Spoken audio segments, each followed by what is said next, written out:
दोस्तों, हमारे ऋषि मुनियों का कहना है कि यदि आप चाहो तो हवा में तैर सकते हो, पानी में चल सकते हो, पूरी दुनिया जीत सकते हो, लेकिन अपने मन की चाल समझना इन सब कामों से कठिन काम होता है। आपने कभी ख्याल किया है कि जो काम आप करना चाहते हैं, आपका मन उससे उल्टा काम करता है? हम सभी के जीवन में बहुत सी ऐसी आदतें हैं जिन्हें हम छोड़ना चाहते हैं, लेकिन हम छोड़ नहीं पाते। लेकिन यदि हम प्रयास करें तो कुछ भी पा सकते हैं। हम अपने मन की चाल पकड़ सकते हैं, और एक बार हमने अपने मन की चाल पकड़ ली तो फिर हम किसी भी आदत को छोड़ सकते हैं, या इसके उलट किसी भी आदत को अपना सकते हैं। हमारी आदतों के पीछे मूलभूत बिंदु हमारा मन ही होता है, और हम उसे ही नजरअंदाज करके चलते रहते हैं, और बाद में पछताने के सिवा हमारे पास कोई चारा नहीं बचता। एक समय की बात है, एक शिष्य गुरु के आश्रम में शिक्षा ग्रहण करने के लिए आया।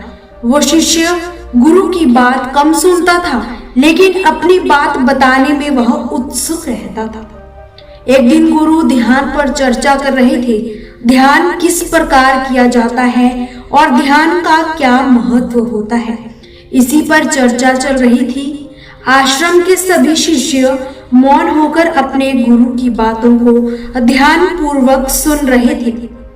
गुरु उनको समझा रहे थे कि आप किसी भी प्रकार का ध्यान करते हो, लेकिन उसकी गहराइयों में जाने के लिए आपको अपने मन के अंदर प्रेम जागृत करना ही होगा। ध्यान करते समय आपको निरंतर अपने मन का निरीक्षण करना होगा कि आपके मन के अंदर किस प्रकार के विचार आते हैं। गुरु अपनी बात पूरी कर पाते इससे पहले ही वह शिष्य बीच में ही बोल पड़ा।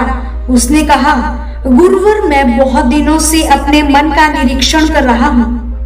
मैं हर विचार को बड़ी गहराई से देखता हूँ, लेकिन उसके बावजूद भी मेरे मन की आदतों में कुछ भी बदलाव नहीं आ रहे हैं। मैं अक्सर सुबह देरी से उठता हूँ, और रोज रात को मैं यही सोचकर सोता हूँ कि मैं सुबह जल्दी उठूंगा, जल्दी उठकर ध्यान करूंगा, अपने मन का निरीक्षण करूंगा, लेकिन मैं ये कर नहीं पाता। मैंने अपने साथियों से भी इस बारे में चर्चा की, लेकिन किसी के पास भी इसका जवाब नहीं है। इस आश्रम में कोई भी एक दूसरे से बात ही नहीं करते, सभी चुपचाप रहते हैं। ऐसे में हम अपने मन को कैसे समझ पाएंगे, उसका निरीक्षण भला कैसे कर पाएंगे?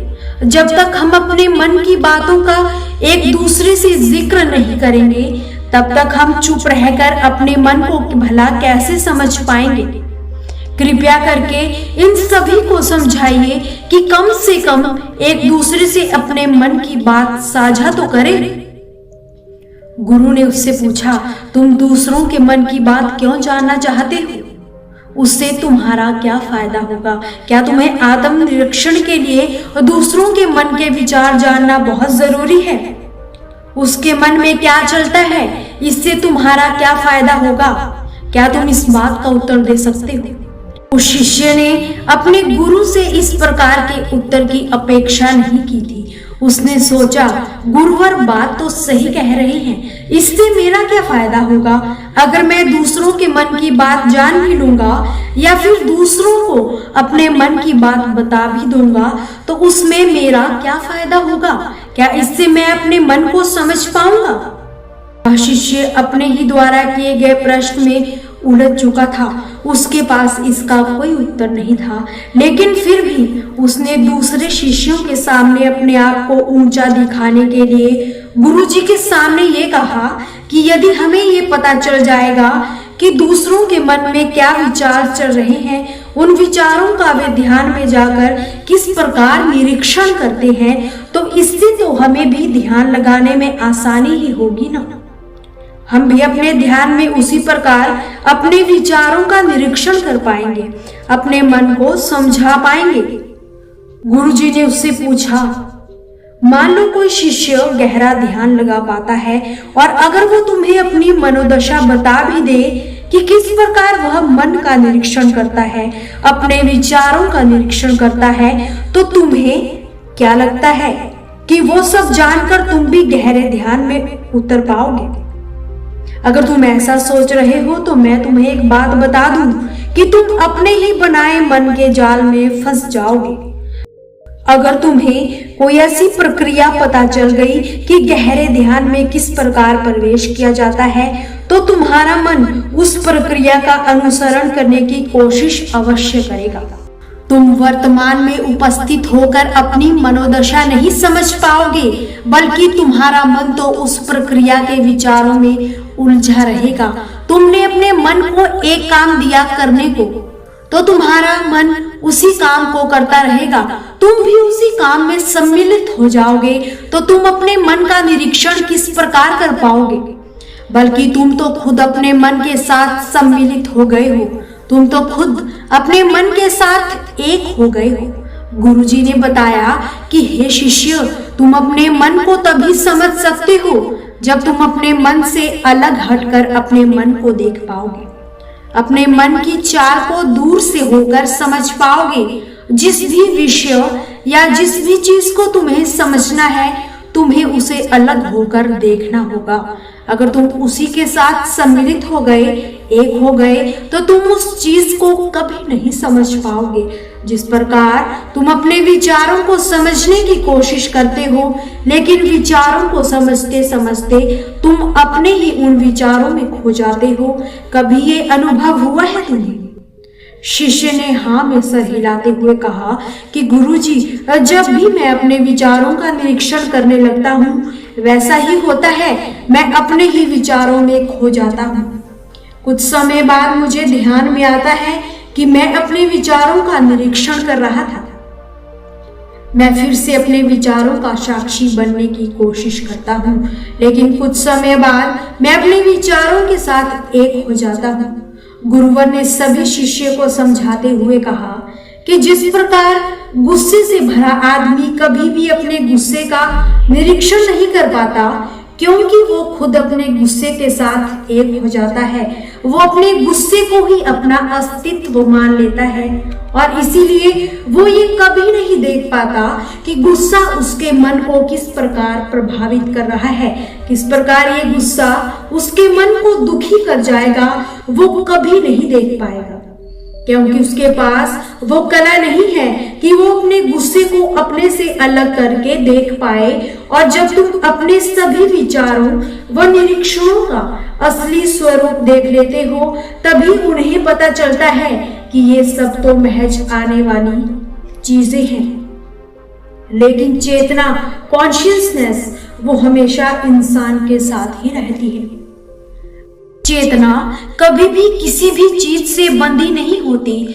चेतना तुम्हारा होश है। जितनी अच्छी तुम्हारी चेतना होगी, उतने ही अच्छे से तुम चीजों को समझ पाओगे। इसीलिए अपनी चेतना का ऊपर उठाने का काम करो, ताकि तुम अपनी चेतना से किसी का भी स्वरूप देखने में सक्षम हो जाओ। शिष्य ने कहा, गुरुदेव, आपकी बातें कुछ कुछ तो समझ आ रही है, लेकिन एक बात समझ ना आई कि अपनी चेतना को ऊपर उठाने के लिए, अपने आप को ज्यादा होश में रखने के लिए हमें क्या करना होगा। इस पर कहा गया कि तुम मौन होकर, चुप होकर सिर्फ अपने विचारों को, अपने मन की प्रक्रियाओं को, अपने अनुभवों को देखना शुरू करो। तुम्हारे अनुभव आते हैं, चले जाते हैं, वो अनित्य है, वो हमेशा साथ नहीं रहने वाले। लेकिन हमारा मन उन्हीं अनुभवों को पकड़ने की कोशिश करता रहता है। जब तुम्हें कोई अच्छा अनुभव होता है, तब तुम्हारा मन चाहता है कि तुम्हें बार बार वही अनुभव हो, और उसी अनुभव को लेने के चक्कर में तुम्हारा मन तुम्हें फंसाता चला जाता है। तुम्हारी चेतना तुम्हारे मन के अधीन हो जाती है। वही होता है एक नशा करने वाले के साथ, और वही होता है हर बुरी आदत अपनाने वाले के साथ, कि उसकी चेतना उसके मन की गुलाम हो जाती है। अगर तुम अपनी चेतना का मन से आजाद करना चाहते हो, तो सबसे पहले चुप रहना सीखो, मौन रहना सीखो। तुम्हारे ज्यादा बोलने की आदतें, दूसरों से उसके अनुभव सुनने की आदतें तुम्हारे मन को और ज्यादा भर देगी। लेकिन अपनी चेतना को आजाद करने के लिए तुम्हें अपने मन को खाली करना सीखना होगा। जब तुम अपने मन को खाली करोगे तभी तुम्हें अपनी चेतना का असली स्वरूप दिखाई देगा। तब तुम्हें पता चलेगा कि मौन रहकर अपनी चेतना को कैसे ऊपर उठाया जाता है, कैसे हमेशा चैतन्य रहा जाए। चैतन्य रहना ही हमारा असली स्वरूप होता है, लेकिन हम उसे अपने मन के अधीन होकर भूल चुके हैं। इसीलिए अपनी चेतना को हमें अपने मन से छुटकारा दिलाना होगा। इसके लिए तुम चुप रहकर अपने मन के विचारों को देखना शुरू करो। इसके लिए अनुभवों को महसूस करना शुरू करो। जब तुम अपने मन के साक्षी हो जाते हो, अपने मन की दृश्यता को देख पाते हो, उसे देखने वाले हो जाते हो, तब तुम्हें पता चलता है कि तुम्हारे मन में एक विचार आता है तो दूसरा कब चला जाता है। जिस प्रकार सड़क पर लोगों की भीड़ चल रही होती है, उसी प्रकार हमारे मन के अंदर भी अनेकों विचार का आवागमन लगा ही रहता है। लेकिन धीरे धीरे हम उनके साथ जुड़ते नहीं हैं, उनके साथ बहने नहीं लग जाते, उनके साथ खो नहीं जाते, बल्कि उनके साथ साक्षी रहकर बस उन्हें देखते ही जाते हैं। और देखते ही देखते धीरे धीरे वे सभी विचार विलीन होने लगते हैं और उसके बाद हमारे मन की भूमि पूरी तरह से खाली हो जाती है। और तभी हमें पहली बार अपने चैतन्य होने का पता चलता है। हमें पता चलता है कि हमारी चेतना ही हमारा असली आनंद है, वही हमारा स्वरूप है। जब एक बार हमारा मन ध्यान में विलीन हो जाएगा तभी हम चैतन्य को प्राप्त कर पाएंगे और वो ध्यान ही हमारा असली स्वरूप बन जाएगा। इस ज्ञान भरी चर्चा को सुनकर सभी शिष्य प्रसन्न हो गए, लेकिन गुरु ने कहा, तुम प्रसन्न हो रही हो, ये भी तुम्हारे मन की ही भावना है। तुम्हें ये बातें सुनने में मजा आ रहा है, इसीलिए तुम प्रसन्न हो रहे हो, लेकिन ये बातें हमेशा कोई तुम्हें नहीं सुनाएगा और इसी कारण हमेशा तुम्हारा मन प्रसन्न नहीं रह पाएगा। इसीलिए अपने आनंद की खोज करो और ऐसी प्रसन्नता हासिल करो जो कभी विलीन ना हो।